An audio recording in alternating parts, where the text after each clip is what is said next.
guys, welcome to another video. We're gonna be trying a BIOS mod on Dreamcast. I got some flash chips here. I'm not sure if we're gonna go with Dream Shell or the region free BIOS. I might go with also a dual BIOS with both of them, and switch on the back probably to select, which bank. Anyway, let's get started. Crack this open.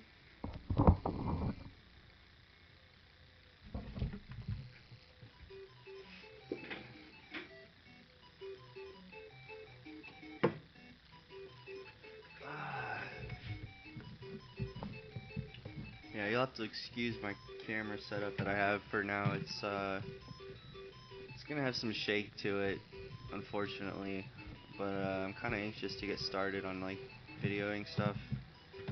So I'll come up with something for that hopefully in the future.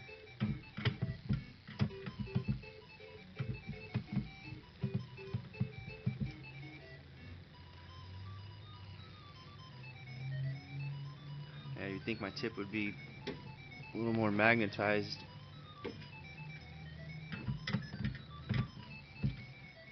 Huh. I don't know. I got like all my tools up there on like one of those magnetic holders. Go figure.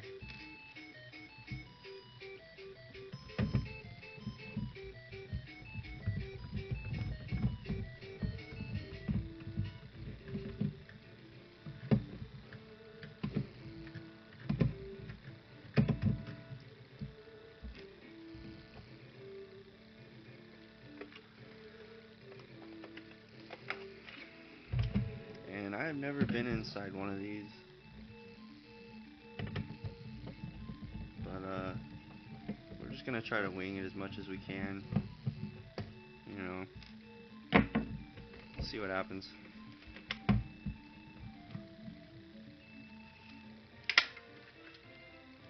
I got this Dreamcast from somebody who sold me like a lot of some different retro stuff.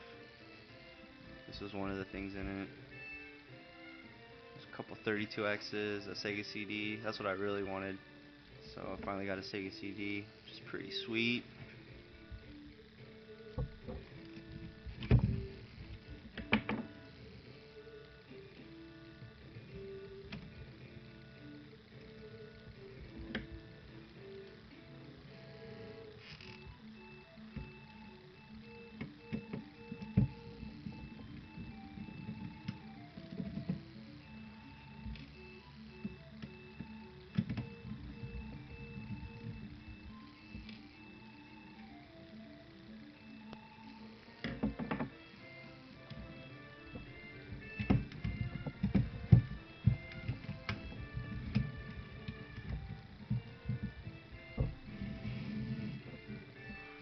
Power supply out.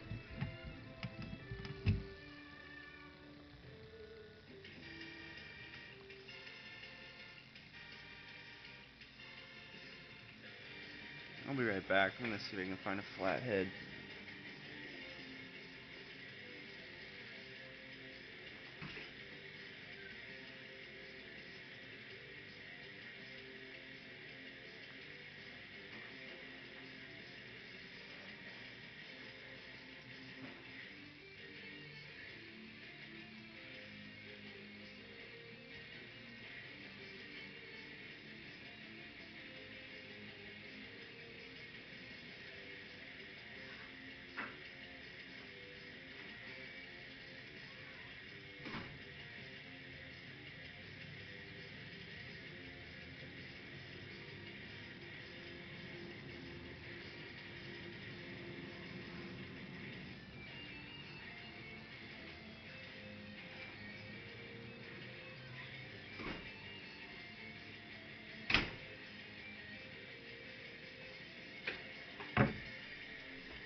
guess this GD-ROM drive comes out next.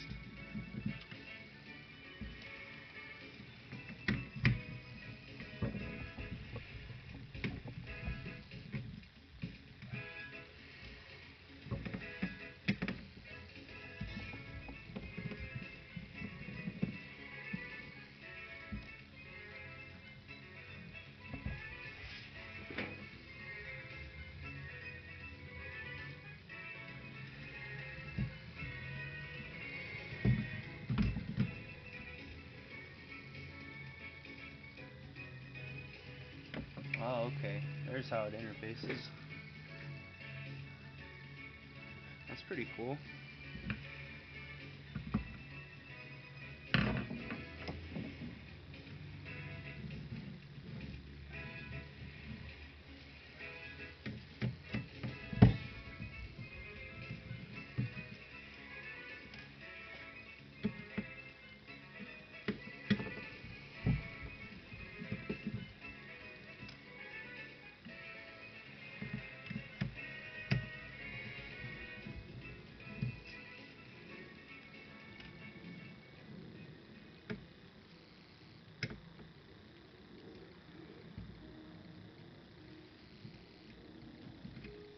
I'm just gonna snap a picture of the screw layout real quick because it's getting kind of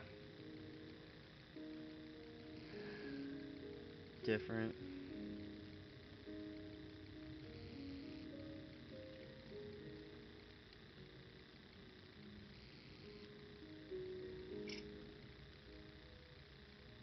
Alright.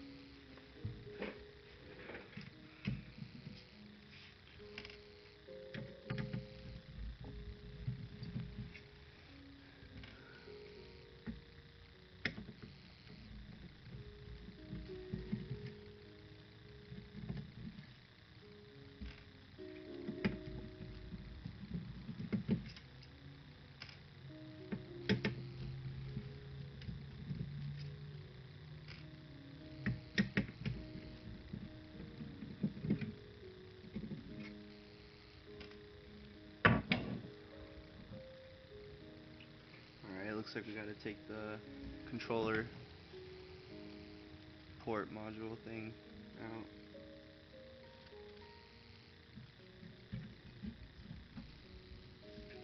Maybe? Yeah, we do. Oh, don't do that.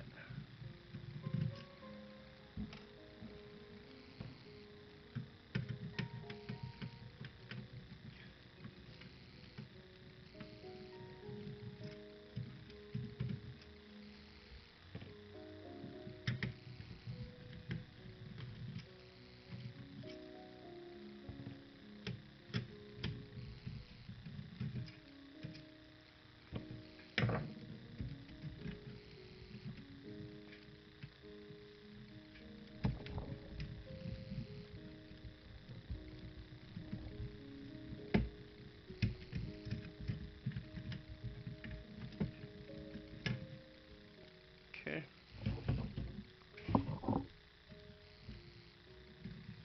Maybe we can just leave the fan in.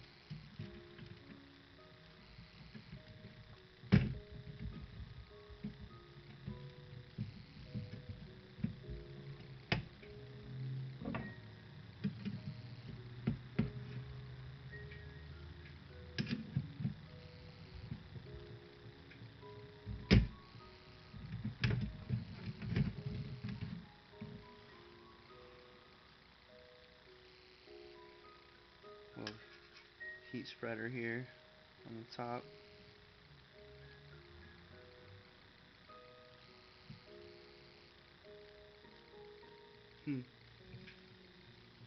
Pretty cool.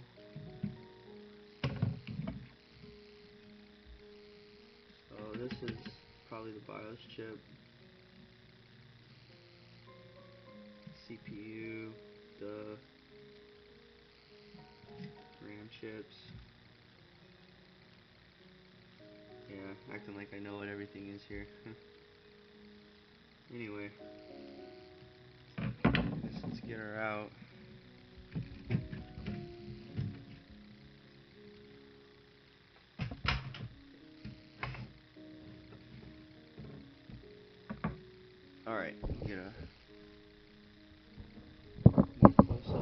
here on this BIOS.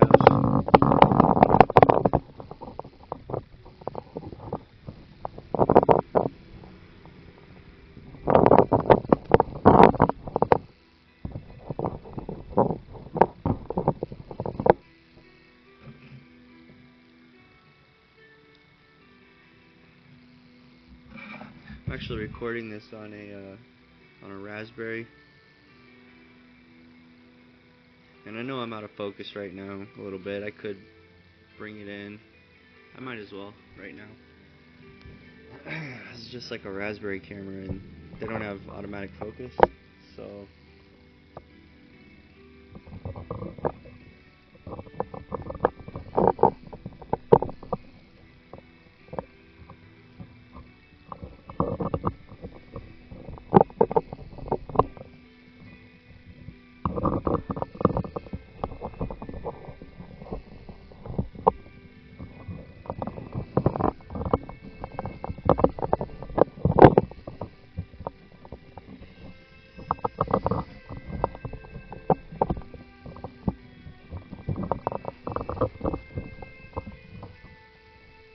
uh-oh, this isn't good.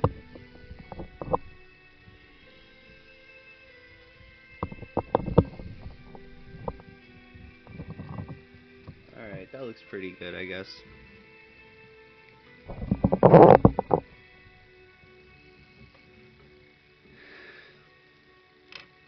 Alright, so we're pretty clear on this side of components and this side, so don't have to worry about knocking stuff off. I don't have rework like a heat station, hot air gun. So the way I get chips like these off is a little different maybe. Anyway, let's get it off.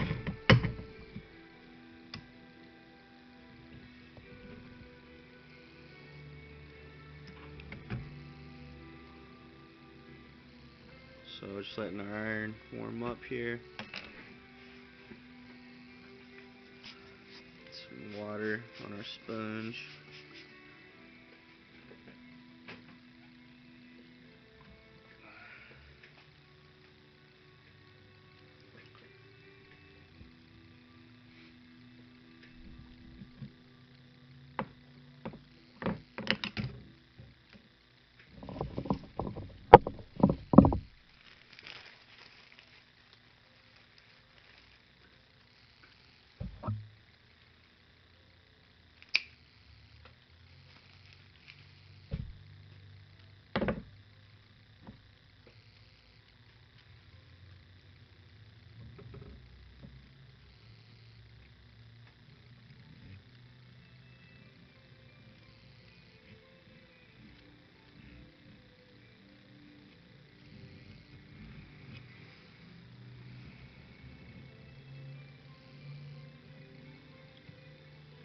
So I don't know how. I hope these pads are, pretty durable. Should be alright.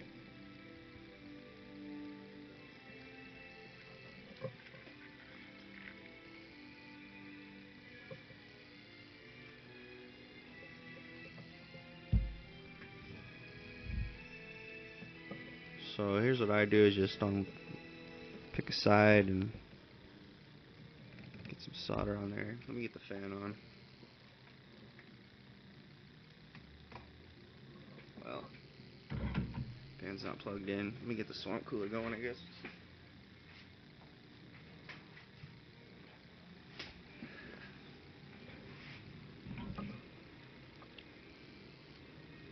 Okay, so let's get it gooped up here. I don't think that swamp cooler is going to cut it. Hang on, let me get my fan plugged in.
jack is all out of outlets.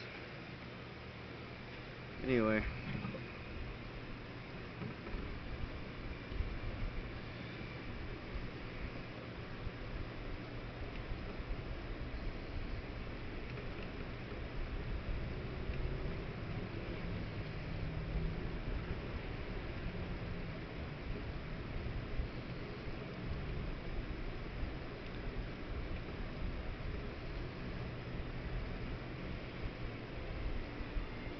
Now, I know you're probably saying, oh my gosh, look at all this solder he's wasting. And yeah, it's true. But just gotta do what you can with what you got.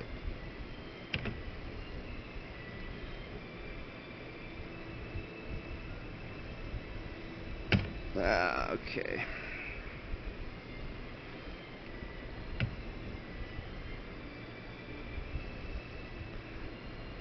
Wow, that thing's on there pretty good.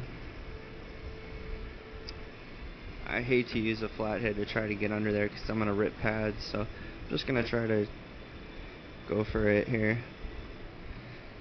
So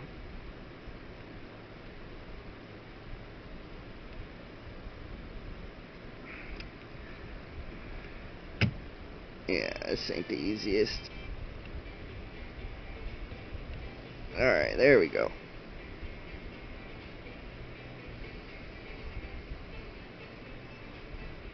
And yeah, that was hot, but you know, not unbearable. Well, I don't think I was in the view. Hopefully you guys saw some of that. Anyway, so that's how I get them off. And it is pretty unelegant, but you know, it works. And the other side, I'm not even gonna care, you know, like, who's gonna want to put a Dreamcast BIOS chip back on? You know, I don't think that'll ever happen. So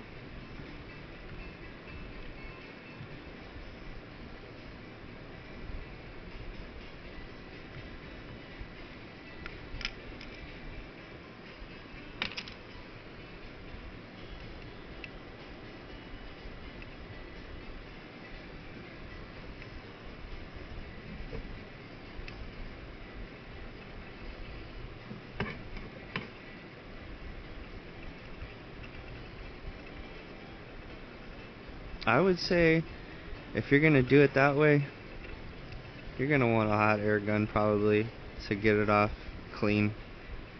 That was kind of that was like not very fun.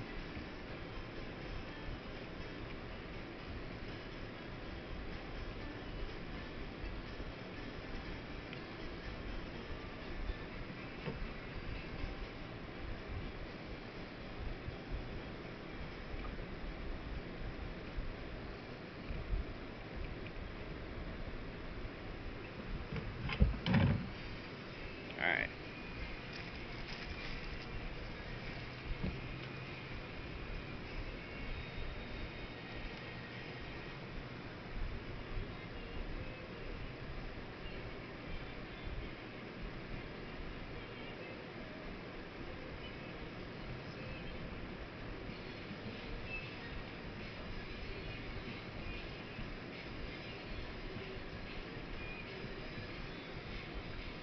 Wow, that chip's actually ball grid array? That is crazy.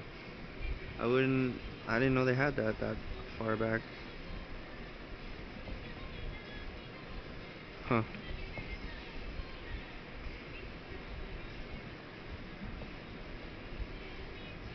Alright, you got most of that flux off.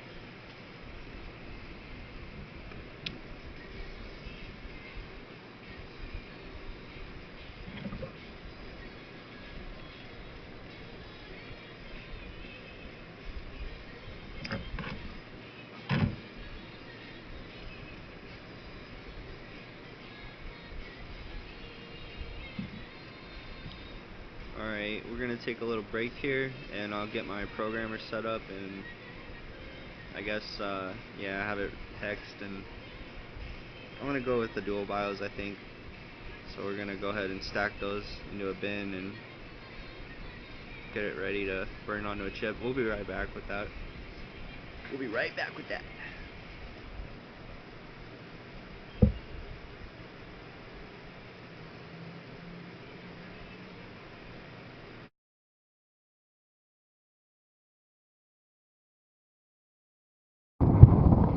Alright, and we're back.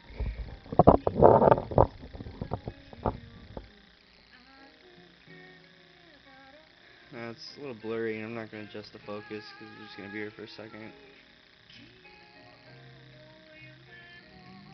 Just kind of showing you, like, you know, setup for a programmer. So for the dual BIOS, we're gonna go with one of these chips. Let me get it into frame. It's 4 megabyte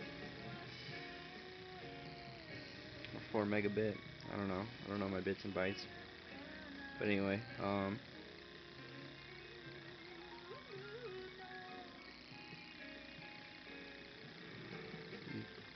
go ahead and pop it in this ZIF socket.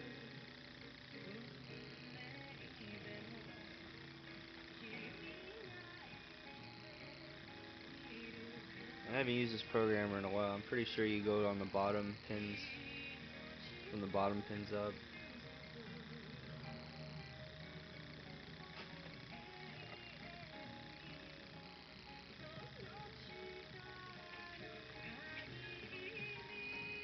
Alright, let's see if it identifies.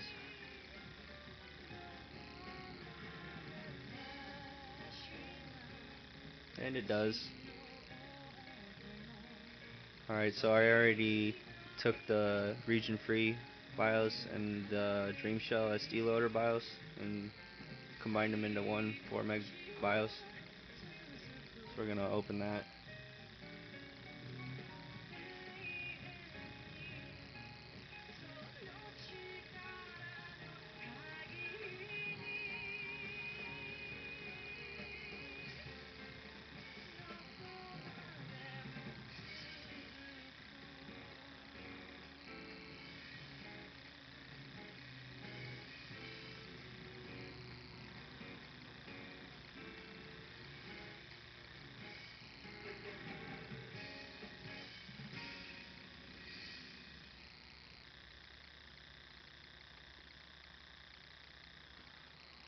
Alright, so it's writing that.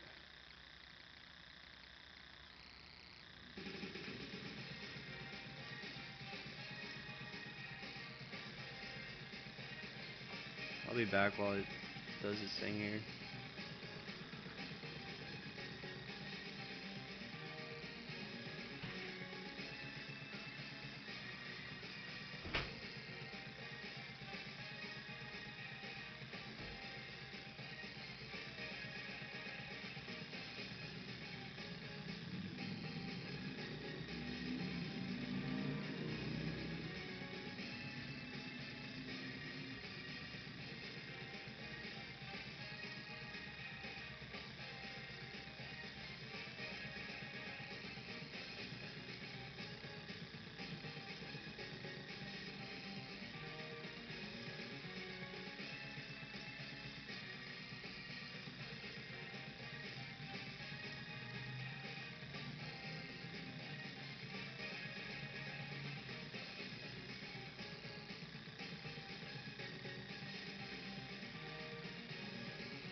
so still writing.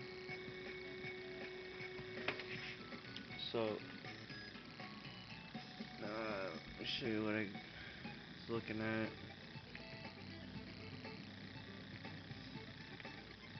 So this is the pinout for the chip we're using, and the wiring is a little different for that 2 meg chip. I'm assuming it's because it's pins 1 and 44 are different. One's a reset pin on the 2 meg, and the 44 is right enable. So I'm just gonna solder it in without lifting any legs except A16, and tying that low and high should let us boot from the 2 different banks. Yeah, we'll see how it goes.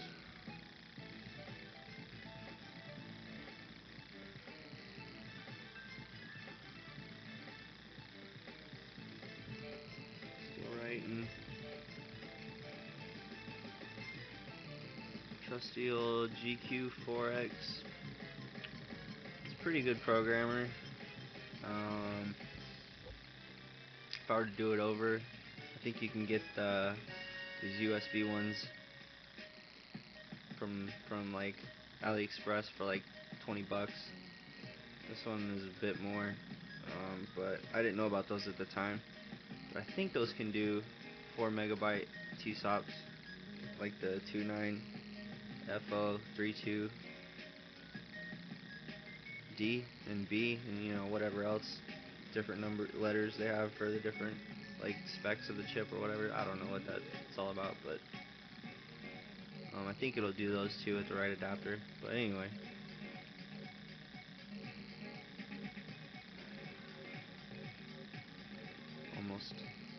almost done here.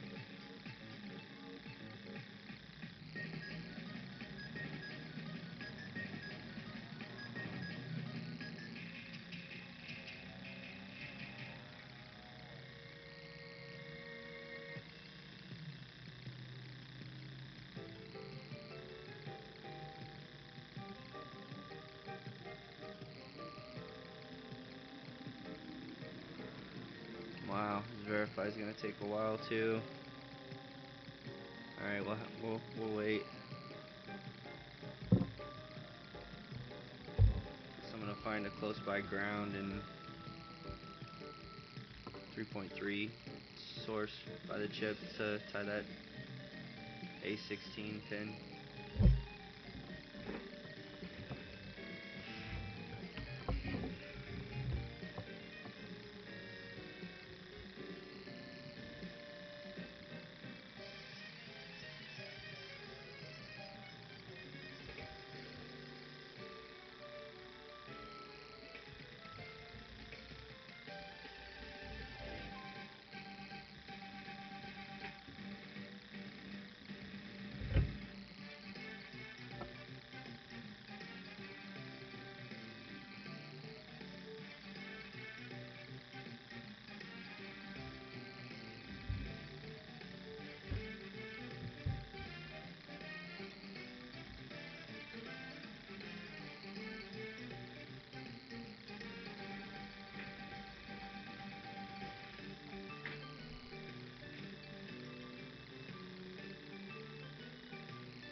Okay, we're good.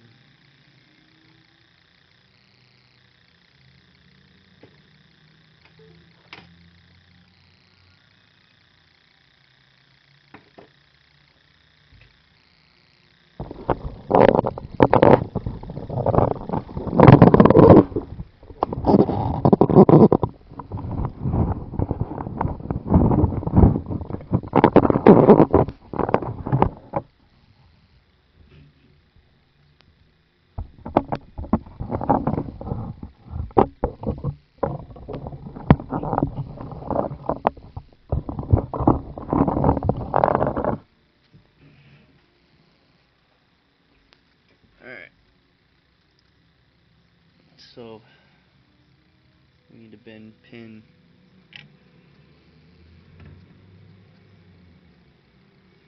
something on this side. 11 down. I think that's what I counted.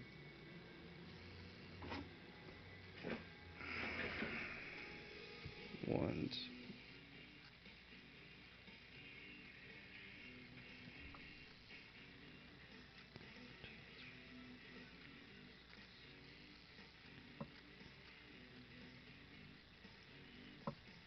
Just go double check that that was the right pin.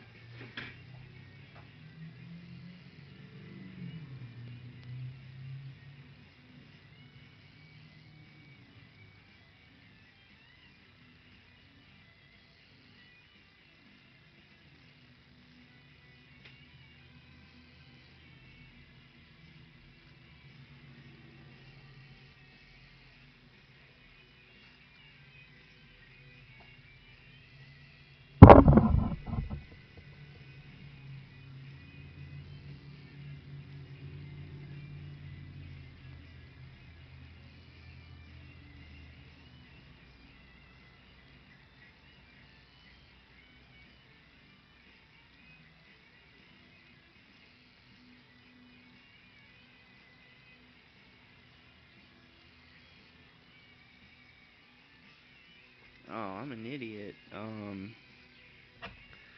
Yeah, mistakes happen. I don't know why I thought A16 was the highest address pin. Anyway, it's A20. So, let's get that one bent.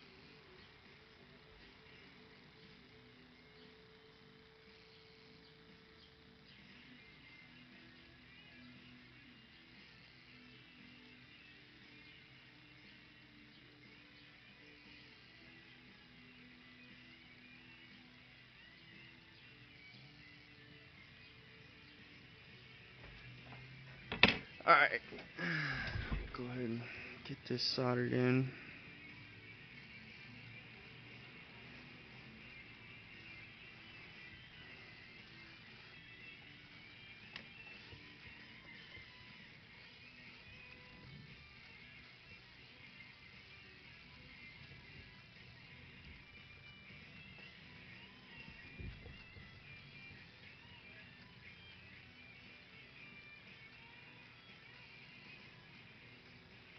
Just waiting for the iron to heat up.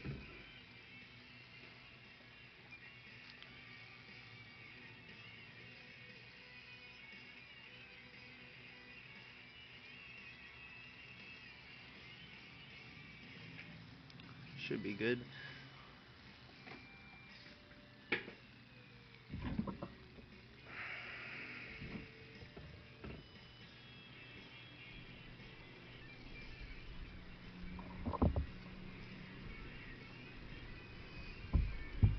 We were using some, I don't even know what brand this is. I found this at a yard sale for like $1.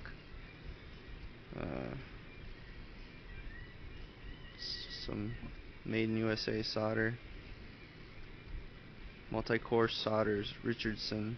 Anyway, I like Kester when I'm doing stuff that's like, you know, when I want the solder to be, you know, make good wet joints and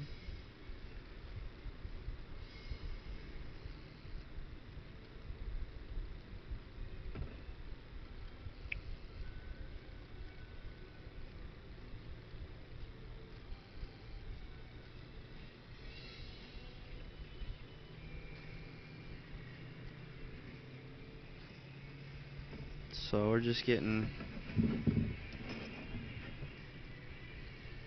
it lined up.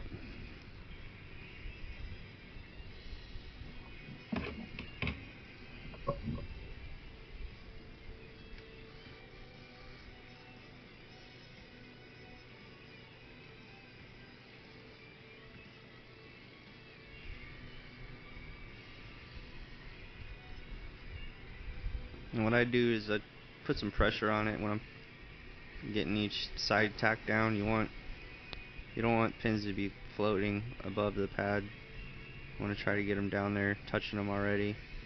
So when you flow them, you're gonna get good contacts, good joints.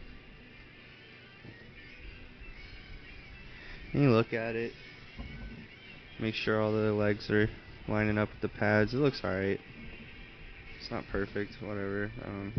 Just as long as you think it's gonna work. Anyway.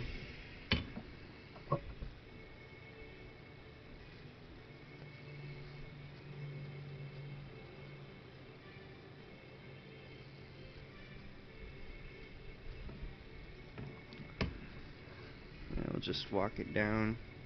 See if we can solder it without getting any bridges.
Alright, get the other side.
Okay, for this A20 pin,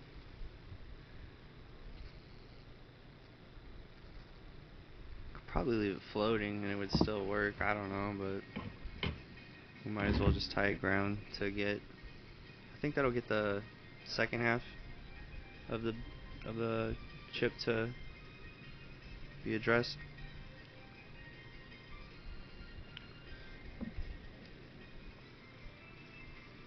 So let's just get a little piece of wire here.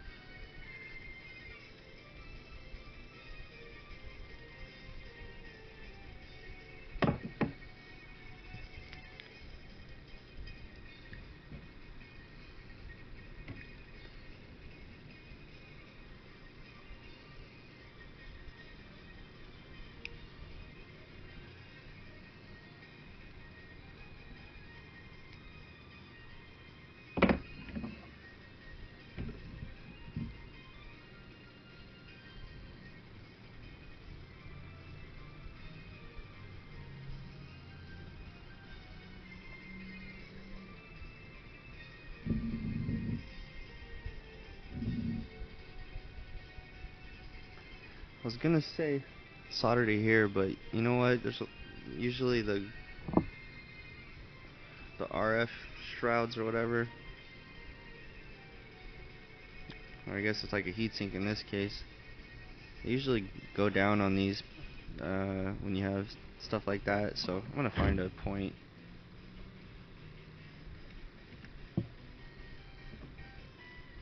So got our multimeter.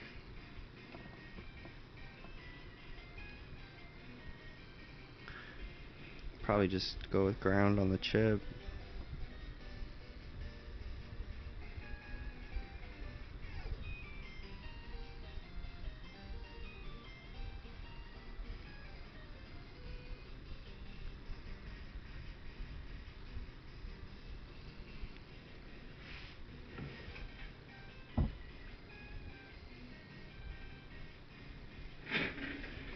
Ground somewhere over here. I see a pin that's not soldered actually though too.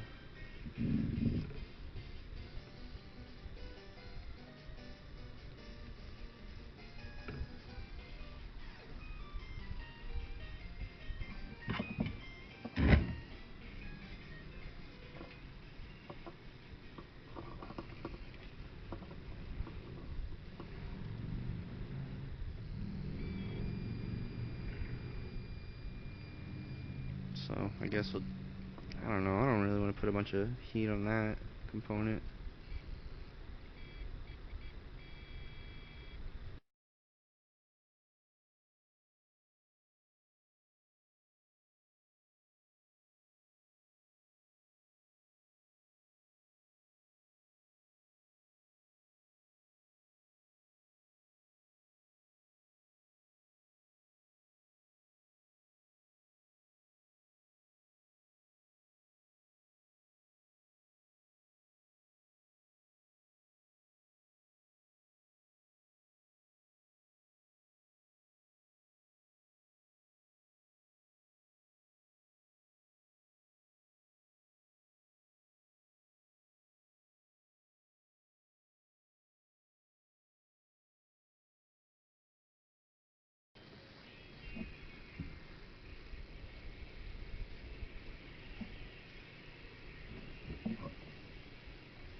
Alright, I'm just gonna look, make sure all the legs look like they're soldered good. Got a magnifying glass.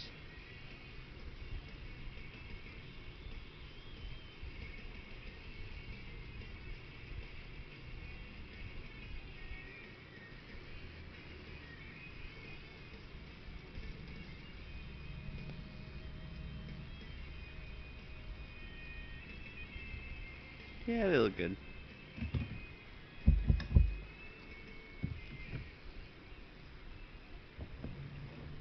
So, I think to get this boot, all we need is just this power supply.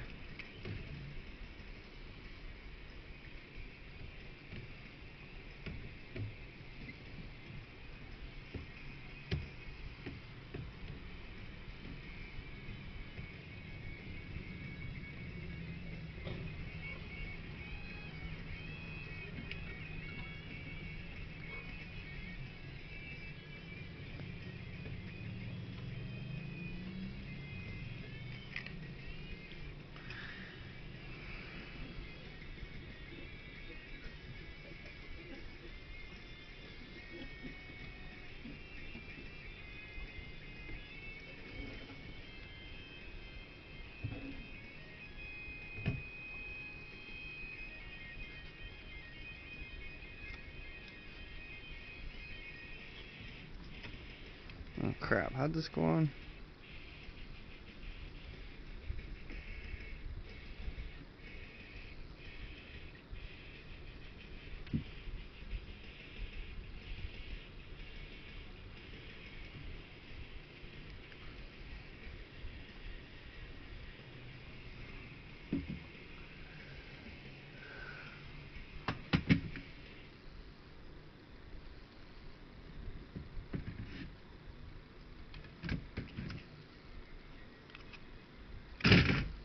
Oh yeah, that was nice.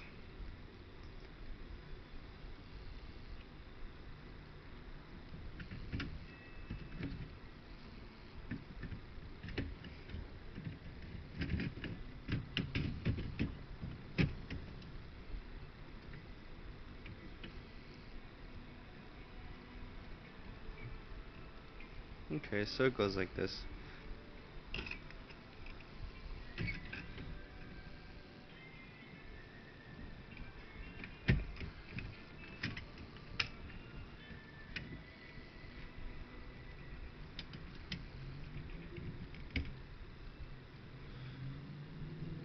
Alright, I don't think we need anything else to boot up. Let's give it a go.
Alright, we didn't get anything, so unplug the control module. I doubt it needs this. I think there's something wrong. Something else.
Alright, we got an LED and a fan spinning, and it started to send video output that time. Wasn't getting any video out before, so I guess it does need the controller module. But we didn't get any BIOS.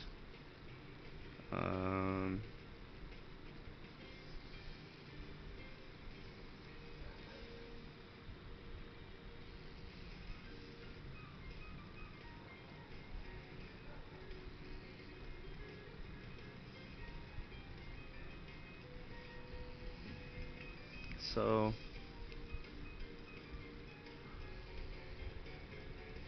I guess we want to find a 3.3 source.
So we got that wire just floating for now. I thought maybe it might boot like that, but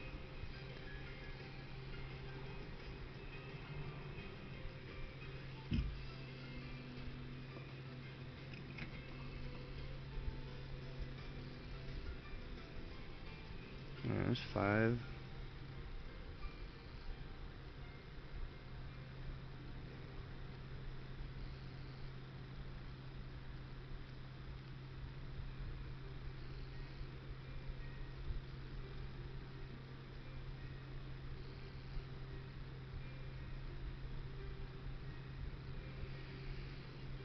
Oh right, pin 1's 3.3. Or down here, 23.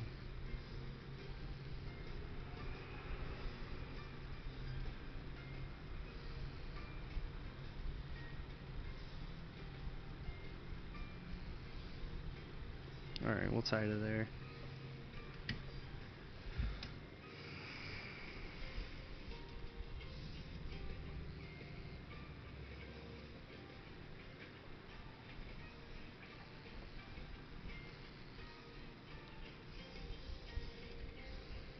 Could be one of the pins isn't making contact. I don't know though. Could be something I was wrong about this whole time. Probably that.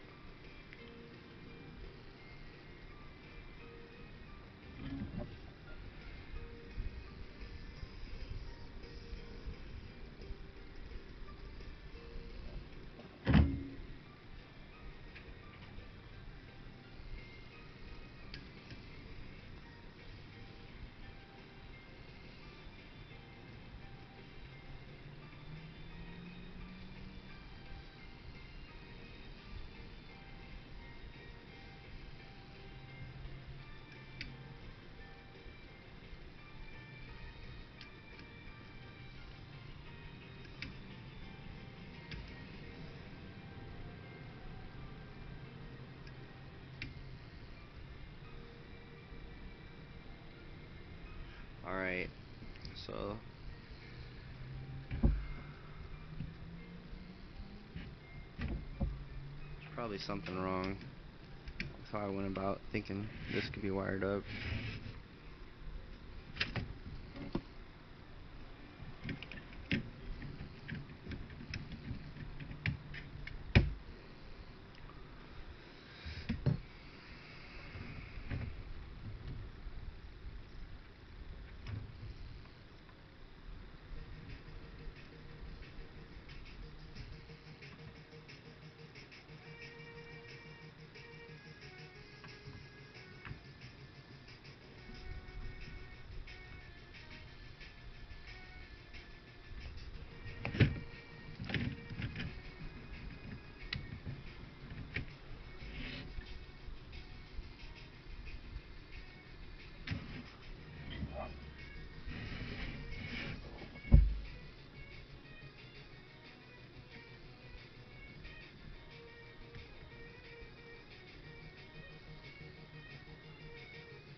I wonder if it's supposed to be in 8-bit mode or 16-bit mode, one or the other, and it's maybe in the wrong mode.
Alright, we're gonna take a break, go look over some stuff, and we'll be back. Hopefully get this running.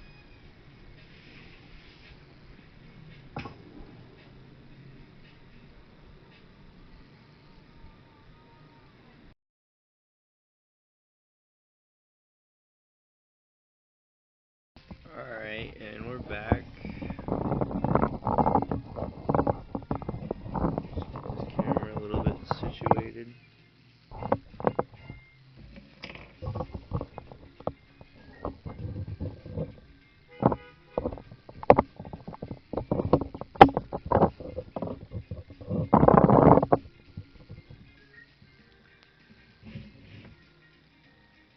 Alright, so what we found out was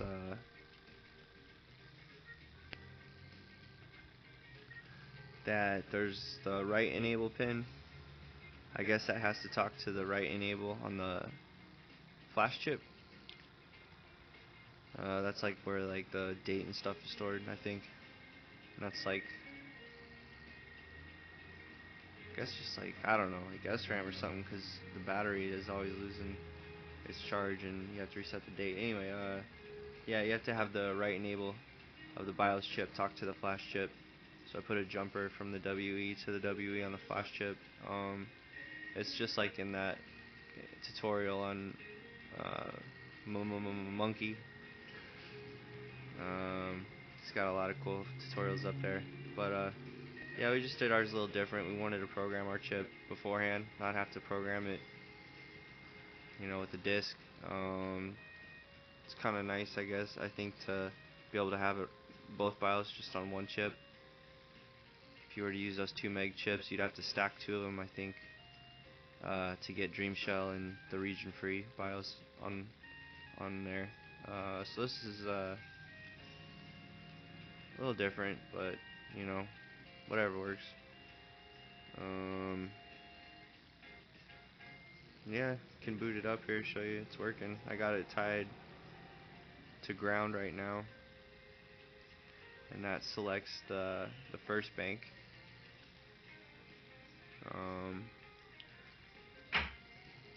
And yeah, also you need to have the GD-ROM hooked up before you try to get it going, because otherwise it's not going to boot without the GD-ROM.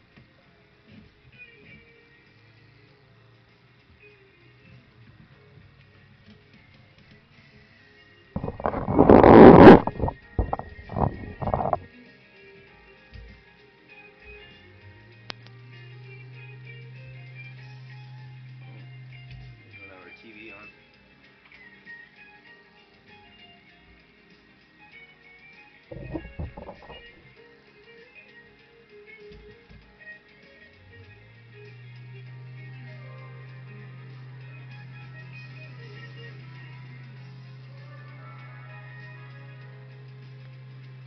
Yeah, it's working.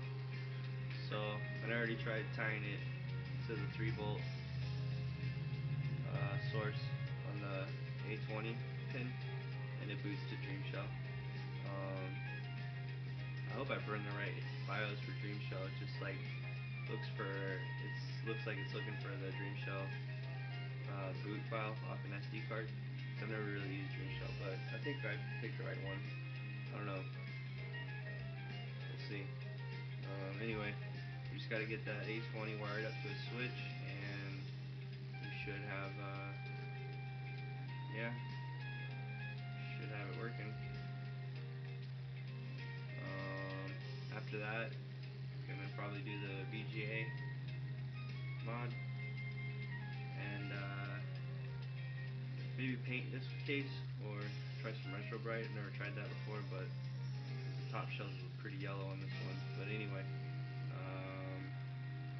yeah, probably done for today, but I'll do the VGA tomorrow probably.